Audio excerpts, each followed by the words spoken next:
Sem se jaz v prejšnjem tisočletju odločal, kam bom šel študirati. Sem imel na eni strani matematiko-fiziko, na drugi strani računalništvo in informatiko. Izbral sem računalništvo in informatiko, zato ker sem bil prelen, na žalost, in potem sem bil na faksu, ne vem, 2-3 dni na teden, za kar mi je zdaj žal, zaradi tega, ker v naših laboratorijih imajo prav zanimive reči.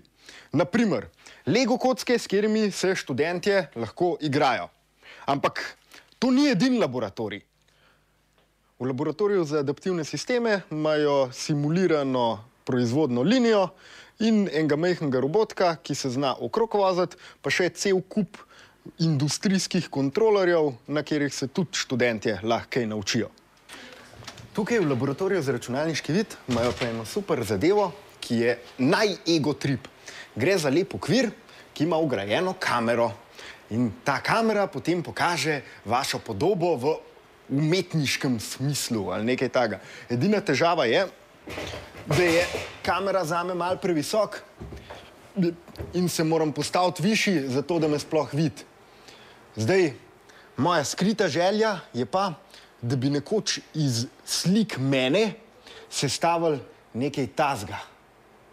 V laboratoriju za grafiko in multimedije imajo pa tole reč, boljš kot v Hribarju.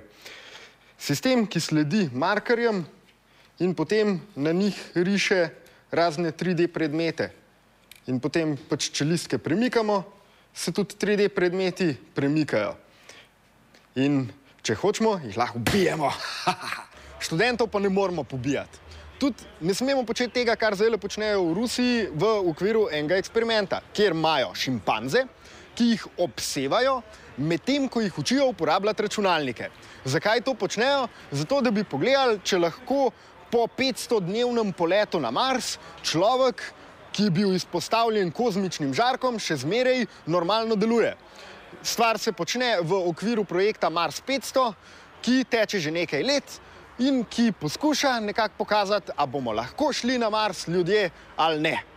No, ampak na našem faksu nismo samo računalničari. Naprimer, tole je Sanja, ki je matematik, pa ki je pri nas že tudi učila naše študente računalništvo. In mi se trudimo, da bi tudi njej s svojim znanjem kaj pomagali. Pošljite kakšen komentar na polž.si.